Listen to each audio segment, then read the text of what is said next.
Hello നമസ്കാരം, രഞ്ജിത്ത് അനുഭവങ്ങൾ പാളിച്ചകളിലേക്ക് വീണ്ടും സ്വാഗതം. ഇന്ന് ഇന്ത്യയിലെ തന്നെ ഒരു പ്രശസ്തമായിട്ടുള്ള റീറ്റെയിൽ ചെയിനിൻ്റെ പർച്ചേസ് സിസ്റ്റത്തിനെ സ്ട്രീംലൈൻ ചെയ്ത കഥയാണ്. പലപ്പോഴും ഇന്ത്യയിലെ എണ്ണം പറഞ്ഞ പല ബ്രാൻഡുകളെയും പല സെഗ്മെൻറ്റുകളിലും വളരെ സ്പെസിഫിക് ആയിട്ടുള്ള കൺസൾട്ടിങ് അസൈൻമെൻറ്റുകൾ ചെയ്യാനുള്ള ഭാഗ്യം നമുക്കുണ്ടായിട്ടുണ്ട്. അത്തരത്തിലുള്ള ഒരു വലിയ ബ്രാൻഡിനെ കുറിച്ചാണ് ഇന്ന് സംസാരിക്കുന്നത്. അവരുടെ ഏറ്റവും നൂതനമായിട്ടുള്ള രീതിയിലേക്ക് അവരുടെ പർച്ചേസ് മെക്കാനിസം മാറ്റുന്നതിനെ കുറിച്ചാണ് നമ്മൾ ഇന്ന് സംസാരിക്കുന്നത്. കുറച്ച് വളരെ പ്രധാനപ്പെട്ട സ്റ്റെപ്പുകൾ നമ്മൾ അവിടെ ചെയ്ത കുറച്ച് വളരെ പ്രധാനപ്പെട്ട സ്റ്റെപ്പുകൾ നിങ്ങളുമായിട്ട് പങ്കുവെക്കാമെന്ന് കരുതുന്നു. പലപ്പോഴും പർച്ചേസിലെ ആദ്യത്തെ കടമ്പ എന്ന് പറയുന്നത് ഡിമാൻഡ് ഫോർകാസ്റ്റിംഗ് ആണ്. കാരണം നമ്മളൊരു സാധനം പർച്ചേസ് ചെയ്യണമെങ്കിൽ നമുക്കിത് എത്ര ഡിമാൻഡ് ഉണ്ടാകും എന്നുള്ളതിനെക്കുറിച്ച് ധാരണ ഉണ്ടാവണം. ഞാൻ കണ്ടിട്ടുള്ള മിക്ക ഷോപ്പുകളിലും പ്രത്യേകിച്ചും SMEസിലൊക്കെ ഇത്തരത്തിലുള്ളൊരു ഡിമാൻഡ് ഫോർകാസ്റ്റിംഗ് പലപ്പോഴും ഉണ്ടാവാറില്ല. ഡിമാൻഡ് ഫോർകാസ്റ്റിംഗ് ഹിസ്റ്റോറിക്കലായിട്ടുള്ള അനാലിസിസ് വെച്ചുകൊണ്ടാണ് ചെയ്യുന്നത്. ഇപ്പോൾ നമുക്ക് ഒരുപാട് AI ടൂളുകളൊക്കെ അവൈലബിൾ ആയതുകൊണ്ട് തന്നെ വളരെ ഈസി ആയിട്ട് ഓരോ ദിവസവും എത്ര ഡിമാൻഡ് ഉണ്ടാവുന്നു, അത് ഈവൻ കുറച്ചുകൂടി നല്ല ഡാറ്റ ഉണ്ടെങ്കിൽ ആരൊക്കെ ആയിരിക്കും, ഏതൊക്കെ ടൈപ്പ് കസ്റ്റമേഴ്സ് ആയിരിക്കും അത് മേടിക്കുന്നത് എന്നുള്ളത് പോലും ആക്ച്വലി കൃത്യമായിട്ട് അനലൈസ് ചെയ്യാനായിട്ട് സാധിക്കും. അപ്പം നമ്മളിപ്പോൾ കൺസൾട്ട് ചെയ്തത് അത്യാവശ്യം വലിയൊരു ചെയിൻ ആയതുകൊണ്ട് തന്നെ അവർക്ക് ഓൾറെഡി നല്ലൊരു CRM ഉണ്ടായിരുന്നു. AI ബേസ് ചെയ്തിട്ടുള്ള AI ഇൻറ്റഗ്രേറ്റ് ചെയ്തിട്ടുള്ള ഒരു CRM ആയതുകൊണ്ട് തന്നെ ഈ CRMന് ഒരുപാട് തരത്തിലുള്ള ഇത്തരത്തിലുള്ള ഫോർകാസ്റ്റിംഗ് ഫോർമുലേഷൻസ് ഉണ്ടാക്കിയെടുക്കാൻ സാധിക്കും. അപ്പോൾ ഏത് തരത്തിലുള്ള കസ്റ്റമേഴ്സാണ്, എങ്ങനെയുള്ള കസ്റ്റമേഴ്സാണ്, ഏത് മോഡലാണ് ഇവർ ഓപ്റ്റ് ചെയ്യാൻ സാധ്യതയുള്ളത്, ഏത് പ്രൈസ് റേഞ്ചിലുള്ള സാധനങ്ങളാണ് മേടിക്കാൻ സാധ്യതയുള്ളത് എന്നുള്ളതൊക്കെ ആക്ച്വലി AI തന്നെ നമുക്ക് തരുന്ന ഒരവസ്ഥ ഉണ്ടായിരുന്നു. അപ്പോൾ അതുകൊണ്ട് അവസ്ഥ സത്യം പറഞ്ഞാൽ ഉണ്ടായിരുന്നില്ല. അതിനെ നമ്മൾ കുറച്ചും കൂടി ഒന്ന് സ്ട്രീംലൈൻ ചെയ്ത് അങ്ങനെ നമുക്ക് ആവശ്യമായിട്ടുള്ള ഡാറ്റകളൊക്കെ തരുന്ന തരത്തിലേക്ക് അതിനൊന്ന് കസ്റ്റമൈസ് ചെയ്തെടുത്തു എന്നുള്ളതാണ്. അങ്ങനെ എടുത്തപ്പോൾ അടുത്ത ഒരു 2 വർഷത്തേക്ക് ഏകദേശം എങ്ങനെയൊക്കെ ആയിരിക്കും കൺസ്യൂമർ ബിഹേവിയർ പോകുന്നത്, കസ്റ്റമർ ഡിമാൻഡ്സ് ഉണ്ടാവുന്നത്, ഏതൊക്കെ തരത്തിലുള്ള മോഡലുകളായിരിക്കും കൂടുതൽ മൂവ് ചെയ്യുന്നത് എന്നുള്ളതിനെക്കുറിച്ചൊക്കെ ഏകദേശം ഒരു ധാരണ നമുക്ക് കിട്ടി. അങ്ങനെ നമ്മൾ ആ ഡിമാൻഡ് ഫോർകാസ്റ്റിംഗ് കൃത്യമായപ്പോൾ തന്നെ നമുക്കൊരു ക്ലാരിറ്റി ഉണ്ടായി. കുറേ മാറ്റങ്ങൾ നമുക്ക് വരുത്താൻ പറ്റും. കാരണം എന്തൊക്കെ പ്രൊഡക്റ്റുകൾ ഓർഡർ ചെയ്യണം, ഏതൊക്കെ ബ്രാൻഡുകളിൽ ഫോക്കസ് ചെയ്യണം, എത്രയൊക്കെ മാർജിൻസ് ആണ് നമ്മൾ ഫോക്കസ് ചെയ്യേണ്ടത്. നമുക്ക് ആവശ്യമുള്ള മാർജിൻ ബേസ് ചെയ്തുകൊണ്ടാണല്ലോ ആക്ച്വലി ഈ പറയുന്ന സംഭവത്തിലേക്ക് എത്തേണ്ടത്. അപ്പോൾ ഏതൊക്കെ പ്രൊഡക്റ്റുകൾ നമ്മൾ പുഷ് ചെയ്യണം, ഏതൊക്കെ ബ്രാൻഡുകൾ നമ്മൾ പുഷ് ചെയ്യണം എന്നുള്ളതൊക്കെ ക്ലാരിറ്റി വന്നു. അങ്ങനെ വരുമ്പോൾ തന്നെ നമുക്ക് അതിന് ബേസ് ചെയ്തുകൊണ്ടുള്ള പ്രൊമോഷണൽ മെക്കാനിസംസ് ഉണ്ടാക്കാൻ പറ്റും. ഈ പ്രൊമോഷണൽ മെക്കാനിസംസ് ഉണ്ടാക്കുമ്പോഴുള്ള മെച്ചം എന്താ? ഇത്തരത്തിലുള്ള പ്രൊമോഷൻസ് നമുക്ക് കമ്പനിയുമായിട്ട് സംസാരിക്കാം, ബ്രാൻഡുമായിട്ട് സംസാരിക്കാം. അവർക്ക് അതിലൊരു കൊളാബറേഷന് താല്പര്യമുണ്ടെങ്കിൽ അത്തരം കൊളാബറേഷന് വേണ്ടി നമുക്ക് അവരുടെ നിന്ന് പൈസ മേടിക്കാം. ചില ബാക്ക് സ്കീമുകൾ, ക്യാഷ് ഡിസ്കൗണ്ട് സ്കീമുകൾ, ഇത്തരത്തിലുള്ള സ്കീമുകൾ നമുക്ക് പ്ലാൻ ചെയ്യാം. ചുരുക്കി പറഞ്ഞാൽ ഡിമാൻഡ് ഫോർകാസ്റ്റിംഗ് കൃത്യമായിട്ട് ചെയ്തു കഴിഞ്ഞാൽ നിങ്ങൾക്ക് കമ്പനിയുമായി കൊളാബറേറ്റ് ചെയ്ത്, അതായത് സപ്ലയറുമായിട്ട് കൊളാബറേറ്റ് ചെയ്ത് ഒരുപാട് സ്കീമുകൾ പ്ലാൻ ചെയ്യാനുള്ള വലിയ സാധ്യതകളുണ്ട് എന്നുള്ളതാണ്.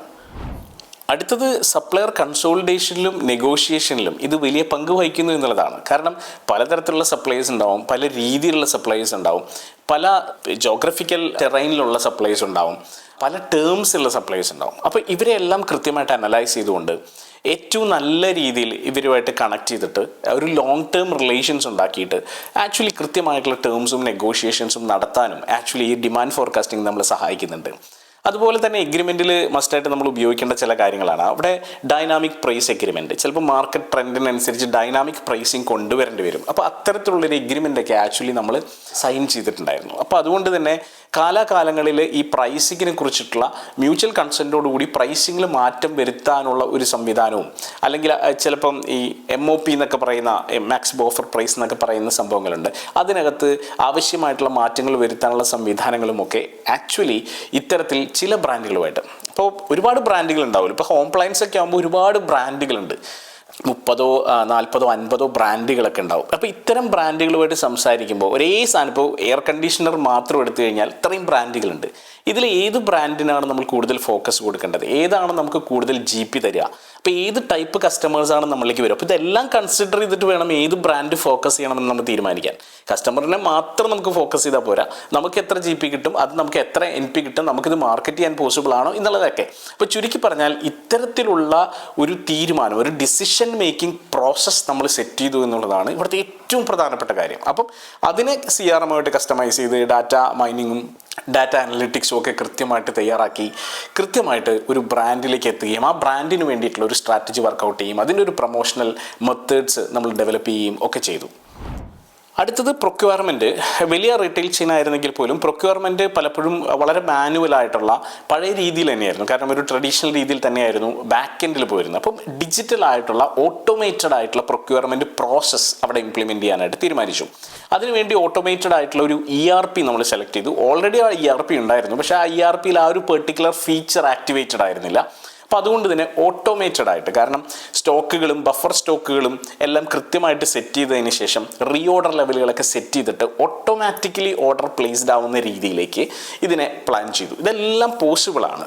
വളരെ കൃത്യമായിട്ട് ഇനീഷ്യലി സപ്ലൈസിനെ ഐഡൻറ്റിഫൈ ചെയ്ത് അവരുടെ വെണ്ടർ മാനേജ്മെൻ്റ് ഒക്കെ കൃത്യമായിട്ട് ചെയ്തു കഴിഞ്ഞാൽ ഇതിനെല്ലാം ഓട്ടോമേറ്റ് ചെയ്യാൻ സാധിക്കും. അപ്പോൾ ഇത് ഇനീഷ്യലി അത്ര ഈസി അല്ല, കാരണം അതിനൊരു ബേസ് ഫ്രെയിംവർക്ക് ഉണ്ടാക്കേണ്ടതുണ്ട്, വെൻഡേഴ്സിന് കൃത്യമായിട്ട് ലിസ്റ്റ് ചെയ്യേണ്ടതുണ്ട്, അവരുടെ എല്ലാ ഫീച്ചേഴ്സും അവരുടെ എല്ലാ ടേംസും കൃത്യമായി ഡോക്യുമെൻ്റ് ചെയ്യേണ്ടതുണ്ട്.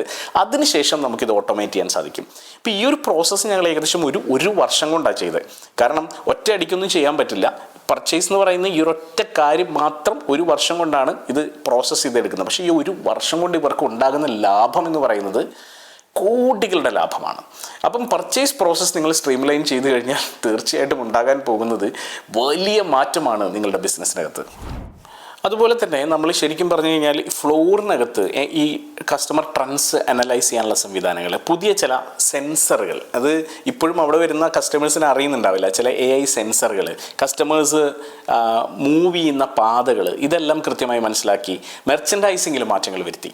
ഒപ്പം തന്നെ എന്ത് സാധനങ്ങളാണ് മാർജിൻ കൂടുതൽ കിട്ടുന്നത്. പല സാധനങ്ങൾക്കും നമ്മൾ കാണുന്ന പല വലിയ പ്രൊഡക്റ്റുകൾക്കൊക്കെ മാർജിൻ കമ്പാരിറ്റീവ്ലി കുറവായിരിക്കും. കാരണം അവർ വളരെ ഡോമിനൻ്റ് ആയിട്ടുള്ള ബ്രാൻഡുകളാണ്. അപ്പം കൊടുക്കുന്ന മാർജിൻ കുറവായിരിക്കും. അപ്പോൾ ഈ മാർജിൻ കൂട്ടുന്നതിന് വേണ്ടി ഉള്ള ചില പുതിയ ബ്രാൻഡുകൾ, പുതിയ പ്രൊഡക്റ്റുകൾ കൊണ്ടുവന്ന് വലിയ രീതിയിൽ എക്സിബിറ്റ് ചെയ്യുകയും മെർച്ചൻഡൈസ് ചെയ്യുകയും ചെയ്യുമ്പോൾ വലിയ മാറ്റങ്ങൾ നമുക്ക് ഉണ്ടാക്കാൻ സാധിക്കും. അപ്പോൾ അത്തരത്തിലുള്ള കുറച്ച് ബ്രാൻഡുകൾ ഐഡൻറ്റിഫൈ ചെയ്തു, ചില പ്രത്യേക പ്രൊഡക്റ്റുകൾ ഇമ്പോർട്ട് ചെയ്തു, പുതിയൊരു കോൺസെപ്റ്റ് മാർക്കറ്റിലേക്ക് ഇൻട്രൊഡ്യൂസ് ചെയ്തു. അങ്ങനെ വലിയ മാറ്റങ്ങൾ കൊണ്ടുവരാനായിട്ട് സാധിച്ചു. അപ്പോൾ പുതിയ പ്രൊഡക്റ്റുകളുടെ ഇൻട്രൊഡക്ഷൻ, പുതിയ രീതിയിലുള്ള മെർച്ചൻഡൈസിങ്, ഇതെല്ലാം ശരിക്കും വലിയ മാറ്റങ്ങൾക്ക് വഴിതെളിച്ചിട്ടുണ്ടായിരുന്നു. അതുപോലെ തന്നെ പുതിയ ഫൈനാൻസിങ് ഓപ്ഷൻസ്, കസ്റ്റമേഴ്സുമായിട്ട് അല്ലെങ്കിൽ സപ്ലയേഴ്സുമായിട്ടുള്ള പുതിയ തരത്തിലുള്ള ബന്ധങ്ങൾ, പുതിയ തരത്തിലുള്ള ഡീലുകൾ, ഡിഫറെൻ്റ് ആയിട്ടുള്ള ഇന്നോവേറ്റീവ് ആയിട്ടുള്ള ഡീലുകൾ ഒക്കെ, ബാക്ക് സ്കീമുകൾ ഒക്കെ വർക്കൗട്ട് ചെയ്തു. ഇങ്ങനെ വർക്കൗട്ട് ചെയ്തപ്പോൾ തന്നെ വലിയ മാറ്റങ്ങൾ ആക്ച്വലി ഉണ്ടായി. കാരണം സപ്ലയേഴ്സിനെ സംബന്ധിച്ചിടത്തോളം അവർക്ക് ലോങ് ടേമിൽ വളരെ സ്ട്രോങ് ആയിട്ടുള്ള ഒരു കസ്റ്റമറെ കിട്ടുക എന്നുള്ളത് വളരെ പ്രധാനമാണ്. അപ്പോൾ ഇത്രയും സ്ട്രോങ് ആയിട്ടുള്ള കസ്റ്റമേഴ്സ് വളരെ കുറവാണ്. അതുകൊണ്ട് തന്നെ കസ്റ്റമർക്ക് ഒരു ബാർഗെയിനിങ് പവർ ഉണ്ട്, വളരെ ശക്തമായിട്ടുള്ളൊരു ബാർഗെയിനിങ് പവർ ഉള്ള ഒരു കസ്റ്റമറാണ്. അപ്പോൾ ഈ കസ്റ്റമർ എന്നുള്ള രീതിയിൽ നമ്മൾ സപ്ലയേഴ്സിൻ്റെ അടുത്ത് കൃത്യമായിട്ട് ടേംസ് വയ്ക്കുകയും ഇതൊന്നും പലപ്പോഴും ഇതിനു വേണ്ടിയിട്ടുള്ള ഫോക്കസ്ഡ് ആയിട്ടുള്ള അപ്രോച്ച് നടന്നിട്ടുണ്ടായിരുന്നില്ല. അങ്ങനെ വളരെ കൃത്യമായി ഇത് വെക്കുകയും ഇതിനെ ഓട്ടോമേറ്റ് ചെയ്യുകയും. സാധാരണ സ്ഥലങ്ങളിലൊക്കെ സംഭവിക്കുന്നത് എന്താണെന്ന് അറിയാമോ? ചെറിയപ്പോൾ ഒരു ഷോപ്പ്, ഒരു സൂപ്പർ മാർക്കറ്റ് റൺ ചെയ്യുകയാണെങ്കിൽ നമ്മളൊരു സപ്ലയറായിട്ടൊരു ടേം വെച്ചിട്ടുണ്ടാവും. ഈ ടേംസ് നമ്മൾ ഡോക്യുമെൻ്റ് ചെയ്തിട്ടുണ്ടാവില്ല, ഓട്ടോമേറ്റ് ചെയ്തിട്ടുണ്ടാവില്ല. അപ്പോൾ അതുകൊണ്ട് എന്ത് സംഭവിക്കും? നമ്മൾ ഇന്നിപ്പോൾ 30 രൂപയാണ് പ്രൈസ് പറഞ്ഞിട്ടുള്ളതെങ്കിൽ ആദ്യത്തെ ഒരു ഡെലിവറിയിൽ ആ പ്രൈസ് അവർ സ്റ്റിക്ക് ഓൺ ചെയ്യും. അടുത്ത ഡെലിവറിയിൽ അത് 35 ആക്കിയിട്ടുണ്ടാവും, നമ്മൾ അറിഞ്ഞിട്ടുണ്ടാവില്ല. കാരണം നമ്മൾ ഒരുപാട് പ്രൊഡക്റ്റുകൾ ഡീൽ ചെയ്യുന്നുണ്ട്, എന്ത് ടേംസാണ് വെച്ചതെന്ന് നമ്മൾ പോലും മറന്നു പോയിട്ടുണ്ടാവും, അത് ഡോക്യുമെൻറ്റഡും അല്ല. അപ്പോൾ ഈ സംഭവത്തിനെ ഒരു പ്രോസസ്സിലേക്ക് കൊണ്ടുവരിക എന്നുള്ളത് വളരെ പ്രധാനമാണ്. അങ്ങനെയാണെങ്കിൽ മാത്രമേ പ്രോഫിറ്റബിലിറ്റി എൻഹാൻസ് ചെയ്യാൻ പറ്റൂ. മിക്ക സൂപ്പർ മാർക്കറ്റുകളിലും ഹൈപ്പർ മാർക്കറ്റിലും സംഭവിക്കുന്ന ഈ പ്രൈസ് വേരിയേഷൻ നടക്കുന്ന അറിയുന്ന പോലുമില്ല. അപ്പോൾ എഗ്രീഡ് ആയിട്ടുള്ള പ്രൈസിലല്ല ഡെലിവേർഡ് ആവുന്നത്, നമ്മളത് ഓട്ടോമാറ്റിക്കലി ഇങ്ങനെ പെയ്തു പോകുന്നു. ഇങ്ങനെ റൊട്ടേഷൻ നടന്നു പോകുമ്പോൾ ആൾക്കാരെ ശ്രദ്ധിക്കുന്നില്ല.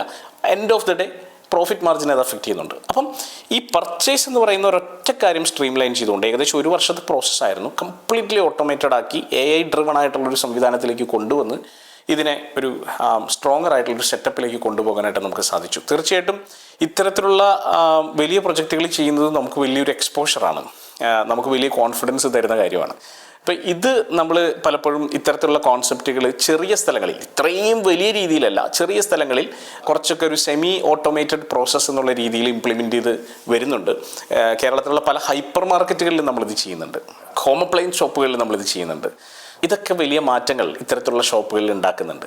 അപ്പോൾ പല ആളുകളും ധരിക്കുന്നത് എന്താണ് കൺസൾട്ടൻറ്റ് വന്നിട്ട് ചെയ്യുക, അല്ലെങ്കിൽ കുറേ ട്രെയിനിങ് തന്നിട്ട് പോവുകയാണോ ചെയ്യുക? അല്ല, പ്രോസസ്സിൽ മാറ്റം ഉണ്ടാക്കിയാൽ മാത്രമേ നിങ്ങളുടെ ഓർഗനൈസേഷനിലെ പ്രോഫിറ്റബിലിറ്റിയിൽ മാറ്റം ഉണ്ടാവും. അപ്പം ശരിക്കും നമ്മൾ നിങ്ങളുടെ സ്ട്രാറ്റജിയിൽ, പോളിസിയിൽ, പ്രോസസ്സിനകത്ത്, സിസ്റ്റംസിനകത്ത്, ആളുകൾക്കകത്ത് ഒക്കെ മാറ്റം ഉണ്ടാക്കും. അങ്ങനെയാണെങ്കിലാണ് ഒരു ടോട്ടലായിട്ടുള്ള ഒരു പ്രോഫിറ്റബിലിറ്റി എൻഹാൻസ്മെൻറ്റ് സാധ്യമാകുന്നത്. എന്തായാലും നിങ്ങളുടെ ഓർഗനൈസേഷനിൽ ഒരു മാറ്റം വരുത്തണമെങ്കിൽ മാറ്റം നിങ്ങളിൽ നിന്ന് തന്നെ തുടങ്ങേണ്ടതുണ്ട്.